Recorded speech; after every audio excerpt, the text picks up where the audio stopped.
Assalamualaikum warahmatullahi wabarakatuh. Kami dari kelompok 2 ingin mempresentasikan materi tentang proses pembuatan roda gigi payung bevel gear dengan mesin Fries.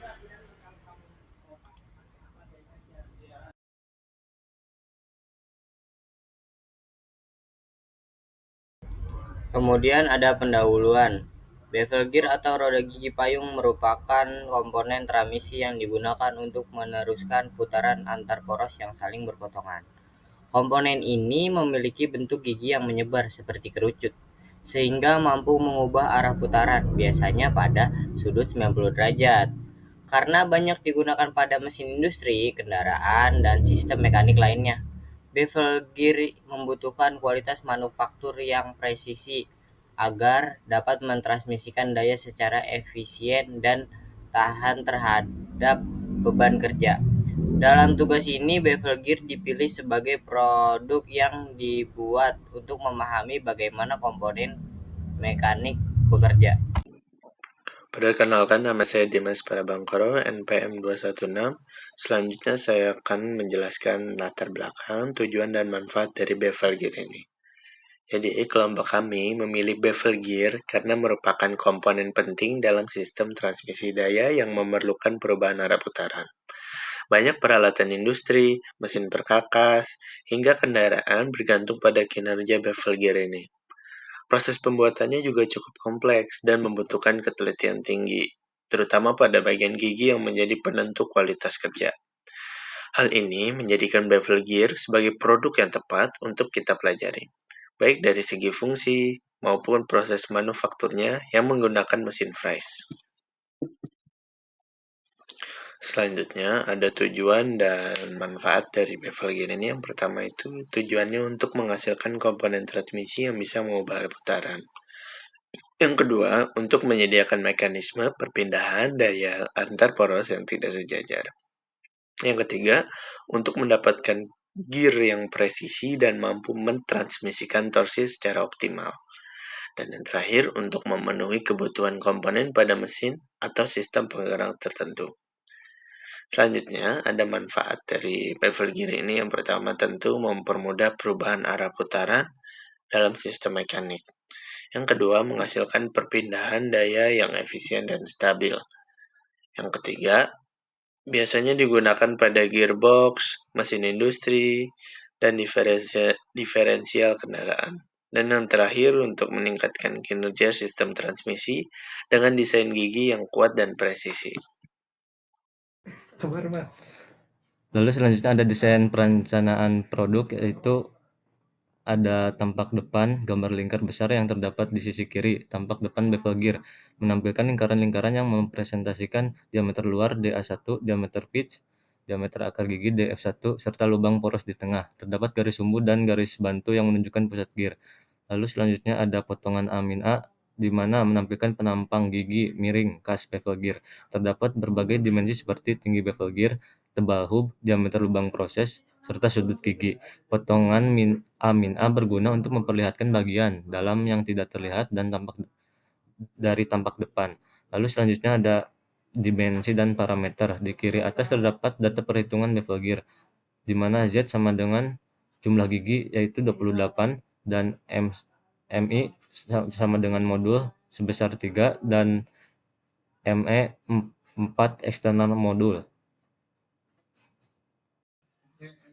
Baik, selanjutnya ada pemilihan bahan baku untuk pembuatan bevel gear. Material yang digunakan adalah baja paduan alloy steel. Jenis yang paling umum digunakan adalah EISI 4140 dan EISI 4340 dan SCM 440, di mana ada elemen CR dengan spektroskopi test ratio sebesar 0,983% dan chemical composition 0,80 sampai 1,10. Lalu selanjutnya ada elemen MN dengan spektroskopi test ratio sebesar 0,735 dengan chemical composition sebesar 0,75 sampai 1,0. Lalu selanjutnya ada elemen FE dengan spektroskopi test ratio sebesar 96,78% dengan chemical composition sebesar 96 97,785 sampai 97,77.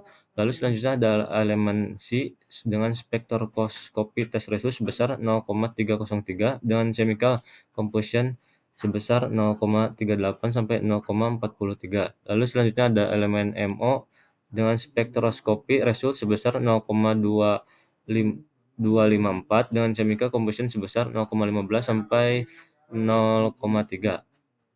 Lalu ada tabel 2 mechanical proportion of AISI 4140 di mana ada properti tensile strength dengan metri 655 dengan unit MPa. Lalu selanjutnya ada Poisson ratio sebesar metrinya adalah 0,28. Lalu selanjutnya ada density dengan metri 7850 dengan unit kg per m kubik.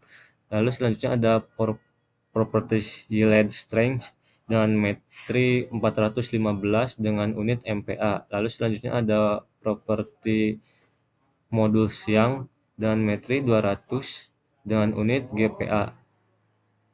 Lalu selanjutnya ada Square Modules dengan metri 80 dengan unit GPa. Lalu selanjutnya ada Hardness Rockwell dengan metrik 80 unit ARC. Dan selanjutnya ada Allowable Shear Stress dengan metrik sebesar 36 dan unit MPa. Lalu selanjutnya ada Fracture Toughness dengan metrik 27 dan unit MPa per M. Di slide ini saya akan menjelaskan material AISI 4340. Dari tabel komposisinya, AISI 4340 memiliki 0,28% karbon yang memberi kekuatan dasar pada baja. Lalu ada 0,25% silikon untuk menambah kekuatan, 0,47% mangan untuk meningkatkan kekuatan tarik. Dan jumlah fosfor serta sulfur yang sangat rendah yaitu 0,012% dan 0,026% agar material tidak getas. Selanjutnya ada 1,97% kromium, 1,86% nikel, dan 0,37% molybdenum yang menjadikan baja sangat kuat dan aus dan memiliki ketangguhan tinggi. Untuk sifat mekaniknya, tensile strength berada di kisaran 850 sampai 1000 MPa, yield strength-nya 635 sampai 665 MPa, dengan elimination-nya sekitar 13% yang menunjukkan material tetap ulet. Impact strength berada di 40 sampai 54 Joule dan kekerasannya sekitar 248 sampai 302. Selanjutnya adalah material SEM 440. Dari tabel komposisinya, SEM 440 memiliki karbon dalam kisaran 0,38 sampai 0,40%, sehingga kekuatannya cukup tinggi. Kandungan silikon 0,15 sampai 0,35%, dan mangan 0,60 sampai 0,90% berfungsi meningkatkan kekuatan tanpa membuat baja menjadi rapuh. Kemudian kromium 0,90 sampai 1,20% yang menambah kekerasan dan ketahanan aus, serta molybdenum 0,15 sampai 0,30% yang membantu meningkatkan ketangguhan dan kekuatan pada beban berat. Nilai fosfor dan sulfur yang rendah menjaga material tetap stabil dan tidak mudah retak. Untuk sifat mekaniknya, SCM440 memiliki yield strength minimal 940 MPa, tensile strength lebih dari 1040 MPa, modulus elastisitas 210 GPa, dan shear modulus 80 GPa, Poisson ratio sekitar 0,3 dan densitasnya 7.800 kilo per meter kubik sesuai karakter baja pada umumnya. Saya mau menjelaskan penjelasan diagram air proses. Diagram ini menggambarkan urutan langkah dalam suatu proses produksi dari awal hingga akhir. Alurnya adalah sebagai berikut. Yang pertama, mulai. Tahapan pertama yang menandakan proses produksi akan dimulai. Yang kedua, pemilihan bahan baku. Pada tahap ini dilakukan pemilihan material yang sesuai dengan kebutuhan produk. Bahan baku harus memenuhi standar kualitas agar hasil akhirnya baik. Yang ketiga, penentuan benda kerja. Bahan baku yang sudah dipilih kemudian ditentukan bentuk, ukuran, dan bagaimana yang akan dikerjakan. Proses ini penting untuk memastikan langkah produksi berikut berjalan tepat. Yang keempat, Proses pembubutan. Di tahap ini dilakukan proses pemesinan dengan mesin bubut untuk membentuk benda kerja sesuai ukuran dan desain yang direncanakan. Biasanya diliputi pengurangan material menggunakan pahat bubut. Yang kelima, proses pengasahan atau perapihan. Tahap ini menghaluskan permukaan dan memperbaiki bentuk agar lebih presisi sebelum finishing dilakukan. Yang keenam, finishing. Finishing adalah proses akhir untuk memperhalus, mempercantik, dan memastikan produk siap digunakan. Bisa berupa penghalusan akhir, pengecatan, pelapisan, atau perapian detail. Yang ketujuh, selesai. Tahap akhir yang menandakan seluruh proses produksi telah selesai dan produk siap dipakai atau dikirim. Assalamualaikum warahmatullahi wabarakatuh. Perkenalkan, nama saya Syahrio Putanto Ramadan dengan NPM 2024 450 Di sini saya akan menjelaskan slide materi saya, yaitu proses pembuatan. Nah, di sini itu ada dua foto. Dan saya akan jelaskan foto persatu. Di foto pertama itu ada pemilihan bahan baku. Di sini kami menggunakan baja paduan jenis IC 4140. Kenapa kita pilih IC 4140? Karena material ini tuh punya kekuatan yang tinggi, terus juga tahan aus, dan cocok buat komponen yang membutuhkan kekuatan yang besar atau durability yang tinggi. Nah, yang kedua itu adalah pemotongan benda kerja. Nah, setelah bahan baku dipilih, langkah selanjutnya udah pasti adalah proses pemotongan. Nah, pada tahap ini baja dipotong sesuai ukuran yang sudah ditentukan supaya lebih mudah untuk diproses ke tahap berikutnya. Tahap itu adalah proses pembuatan. Nah, pemotongan dilakukan menggunakan mesin potong. Mesin potong itu yang kuning ini ya, mesin potong yang memastikan hasilnya nanti juga pasti lebih presisi dan juga lebih cepat daripada proses pemotongan manual. Jadi di sini kita memilih bahan baku baja paduan jenis IC 4140 dan melakukan proses pemotongan dengan mesin potong, bukan dengan manual. Oke, seperti yang tadi saya udah mention, kita itu masuk ke proses pembuatan. Nah, di foto pertama itu yang di sebelah kiri saya itu yang di atas, itu foto pertama, yaitu benda kerja dijepit dan disetel agar posisinya presisi. Dijepit dan disetel itu supaya nanti saat mesin pahat bubut bekerja, posisinya tuh nggak geser-geser, dan kalau misalnya geser-geser juga nanti hasilnya nggak maksimal gitu. Jadi bukan seperti yang kita inginkan. Oke, di foto kedua itu yang di sebelah sini, sebelah kiri saya ini, itu adalah mesin pahat bubut yang mulai bekerja dengan mengikis permukaan material untuk membentuk diameter yang kita inginkan. Nah, dari sini nih mesin pahat bubut nih udah mulai bekerja nih dengan cara mengikis permukaan material untuk membentuk diameter yang kita inginkan atau kita request awalnya gitu. Nah, di foto ketiga itu seperti yang di atas ini, itu adalah mesin bubut yang mulai memotong secara perlahan. Untuk apa? Untuk memiliki hasil akhir yang halus dan presisi. Oke, dipotong secara perlahan ya, nggak langsung memotong potong-potong gitu enggak. Dan juga tujuannya apa? Tujuannya untuk hasil akhirnya menjadi halus dan presisi. Balik lagi karena kan kita memakai mesin, jadi hasilnya harus presisi gitu.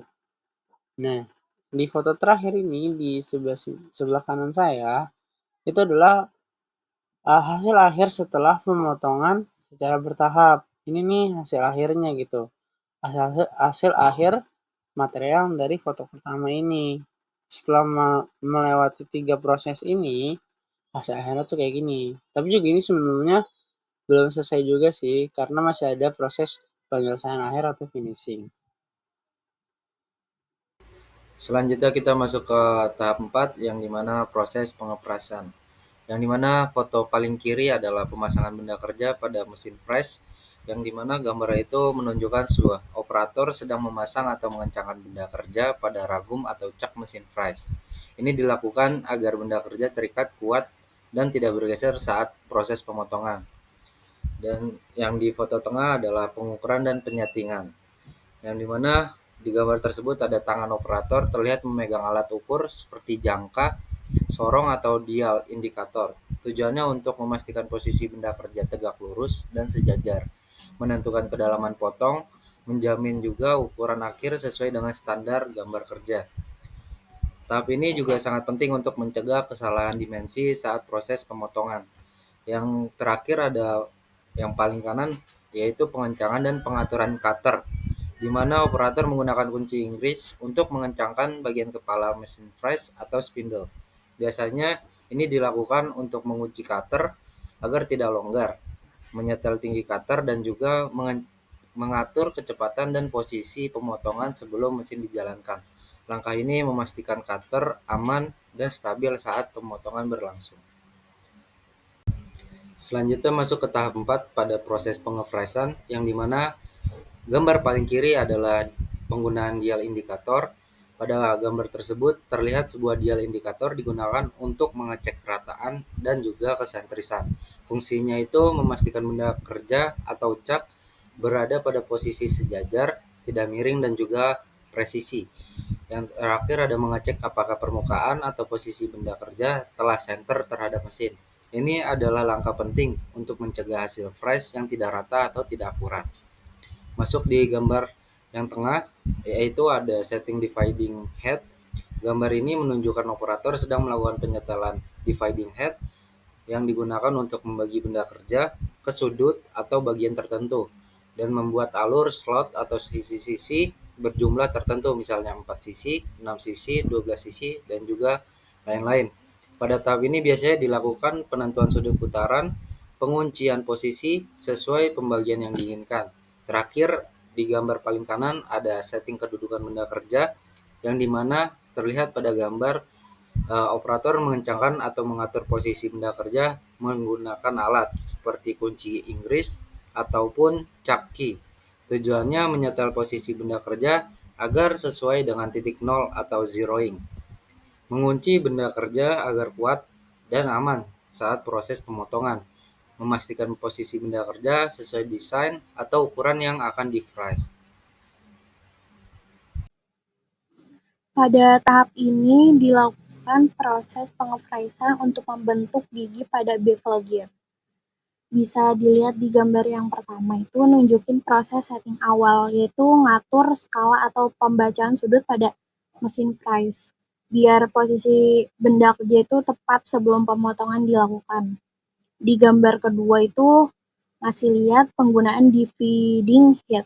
Dividing head itu fungsinya untuk membagi putaran secara presisi sesuai jumlah gigi yang pengen dibuat. Misalnya itu satu putaran setara dengan 36 lubang. Dan ini ngebantu memastikan setiap gigi memiliki jarak yang sama. Di gambar ketiga, itu proses pemotongan gigi bevel gear secara langsung. Cutter freeze memotong material sesuai bentuk dan sudut bevel gear yang direncanakan. Nah, setelah proses pengefreezan selesai, langkah berikutnya adalah finishing untuk menyempurnakan hasil gigi roda. Di gambar pertama ini nunjukin proses perapihan permukaan menggunakan alat bantu agar sisa-sisa material yang tajam itu bisa dihilangkan. Di gambar yang kedua, memperlihatkan pemeriksaan visual terhadap bevel gear yang sudah terbentuk. Di tahap ini dicek tuh apakah gigi sudah terbentuk sempurna dan presisi. Nah, di gambar yang ketiga ini merupakan proses pemolesan atau penghalusan akhir menggunakan kain atau amplas halus. Tujuannya itu untuk menghilangkan bur dan membuat permukaan gigi lebih halus sehingga gear itu lebih siap untuk digunakan. Oke, sekarang kita masuk di slide proses pembuatan. Untuk informasi lanjutan, spiral bevel gear adalah roda gigi payung dengan gigi melengkung atau spiral yang biasanya digunakan untuk mentransmisikan putaran antara dua poros yang saling berpotongan, misalnya pada diferensial kendaraan. Jadi kalau kita lihat pada videonya, terlihat cutter bergerak relatif terhadap gear blank sambil keduanya berputar secara sinkron. Gerakan sinkron ini menyebabkan bentuk gigi tidak hanya halus tetapi mengikuti garis spiral, sehingga kontak antara gigi saat berputar menjadi lebih halus dan mampu menyalurkan beban lebih besar dibanding bevel gear lurus. Selama proses pemotongan, parameter seperti kecepatan putar, fit, dan kedalaman potong harus diatur dengan teliti. Jika parameter terlalu tinggi, pahat bisa cepat aus dan permukaan menjadi kasar, sedangkan jika terlalu rendah, proses menjadi tidak efisien. Biasanya digunakan juga cairan pemotong pendinginan dan melancarkan pembuangan chip. Jadi kalau kita lihat di videonya, setelah semua gigi terbentuk, gear biasanya melalui proses finishing seperti debarring dan penggerindahan ringan untuk menghapuskan permukaan otak gigi. Ini sangat penting agar spiral bevel gear yang dihasilkan memiliki ukur pakai panjang, bekerja dengan halus, dan mampu mentransmisikan momen dengan efisien pada aplikasi seperti transmisi dan sistem diferensial. Pada slide ini terlihat beberapa faktor penghambat yang sering muncul saat proses fries atau milling. Proses fries sendiri adalah proses pemotongan logam menggunakan cutter yang berputar, sehingga stabilitas kondisi pemotongan sangat menentukan kualitas permukaan dan umur pahat. Faktor penghambat yang pertama adalah getaran saat proses fries. Getaran atau chatter terjadi ketika gaya potong tidak stabil sehingga pahat dan benda kerja saling bergetar. Akibatnya permukaan benda kerja menjadi kasar, dimensi tidak akurat, bahkan pahat bisa cepat haus atau patah. Untuk faktor yang kedua, ada kondisi cutter yang kurang optimal. Cutter yang sudah aus, tumpul, atau sudut potongan tidak sesuai akan meningkatkan gaya potong dan operator di daerah pemotongan. Hal ini membuat proses pemesinan menjadi tidak efisien dan mempercepat kehausan pahat dan dapat menurunkan kualitas permukaan. Faktor berikutnya adalah pengembangan chip. Pengembangan chip yang tidak terbuang dengan baik bisa menumpuk di area pemotongan. Penumpukan ini menyebabkan gesekan tambahan antara chip, pahat, dan benda kerja, sehingga suhu naik dan permukaan benda kerja bisa tergores oleh chip yang terjebak. Terakhir, ada kesalahan setting pada dividing head. Jika salah posisi pada dividing head, maka gaya potong menjadi tidak seimbang. Kondisi ini tidak hanya menurunkan akurasi pemotongan, tetapi juga meningkatkan risiko getaran dan kehausan pahat. Jadi kalau dengan memahami faktor penghambat ini, operator dapat melakukan perbaikan seperti mengecek kondisi cutter secara berkala dan melakukan setting pahat dengan hati-hati sebelum proses fries dimulai. Pada selanjutnya ada proses akhir. Proses akhir di sini itu dilakukan dengan quality control, yaitu yang memeriksa kondisi gigi secara visual dan mengecek ukuran dasar agar sesuai desain. Jika tidak ada cacat dan ukurannya tepat, si bevel gear ini dinyatakan selesai. Nah, pada gambar A itu ada full gear image. Jadi, gambar ini menunjukkan bevel gear yang sudah jadi secara utuh sehingga bisa dilihat dari bentuk giginya, sudut kemiringannya, dan kualitas keseluruhan permukaan gear. Pada gambar 2 itu ada damage tooth atau kita bisa memperlihatkan gigi bevel gear ini yang mengalami kerusakan. Misalnya retak atau aus. Sebagai contoh itu ada yang cacat, itu harus dideteksi saat quality control. Nah, pada gambar 3 itu ada gambar tooth non clean up yang artinya ia menampilkan gigi yang permukaannya belum bersih atau belum terpotong sempurna. Jadi dia menunjukkan hasil permesinan yang belum memenuhi standar finishing. Nah, pada gambar 4 itu ada nick failure. Ia menunjukkan cacat nick pada tepi gigi, yaitu bagian yang terkelupas atau terpotong tidak rapi, yang dapat menyebabkan gangguan kontak antar gigi. Nah, pada gambar 5 ini, itu ada pengukuran dengan kaliper, jadi ia memperlihatkan proses pengukuran bevel gear untuk menggunakan kaliper memastikan dimensi dan ukuran gigi sudah sesuai dengan desain yang direncanakan. Oke, pada selanjutnya ada slide terakhir yaitu slide kesimpulan. Jadi secara keseluruhan, pembuatan bevel gear ini dilakukan melalui beberapa tahap mulai dari pemilihan material, proses fries, pembentukan gigi, hingga finishing dan pembersihan. Jadi, setiap tahap itu harus dikerjakan dengan teliti agar bentuk dan ukuran gigi sesuai dengan desain.